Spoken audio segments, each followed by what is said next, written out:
خبر شامل کرتے چلیں گلیات سے۔ گلیات کے تمام ملحقہ گاؤں کی بجلی اور روڈ بند ہیں۔ گلیات سے چھانگلہ گلی ٹو زیارت معصوم، تاجوال، نوشہرہ ٹوپلا، سیر غربی، ڈنا بلوچ، ماڑی، بٹناڑا، باگن، کیری بسالہ، کیری رائکیل اور گلیات اور مری باڑیاں کی تمام گاؤں کی لنک روڈ اب تک بند ہے۔ روڈ بند ہونے کے باعث ان علاقوں کی عوام کو اشیاء خوردنوش کی کمی کے ساتھ ساتھ راولپنڈی، اسلام آباد کے لیے سفر کرنا بھی مشکل ہو گیا ہے۔ 3 روز سے بجلی بھی بند ہے۔ بجلی بند ہونے کی وجہ سے عوام کو شدید مشکلات کا سامنا ہے۔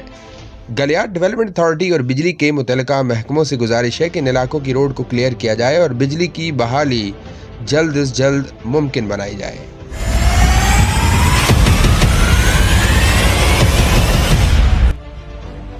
اپنے ناظرین کو بتاتا چلوں، گلیات کی تمام یونین کونسل کی بجلی اور روڈ 3 دن سے بند ہے، جن میں نگری بالا، کسالہ، سمندر کٹھا، کالاباغ، باگن، کیری سرفالی، بگلا، تاجوال روڈ، نوشہرہ اور باڑیاں، ان تمام گاؤں کے روڈ اور بجلی بند ہے۔ ان علاقوں کی عوام گھروں میں محصور ہو کر رہ گئی ہے۔ کھانے پینے کی اشیاء اور مریضوں کو اسپتال تک جانا مشکل ہو گیا ہے۔ وائس آف گلیات، چھانگلہ گلی۔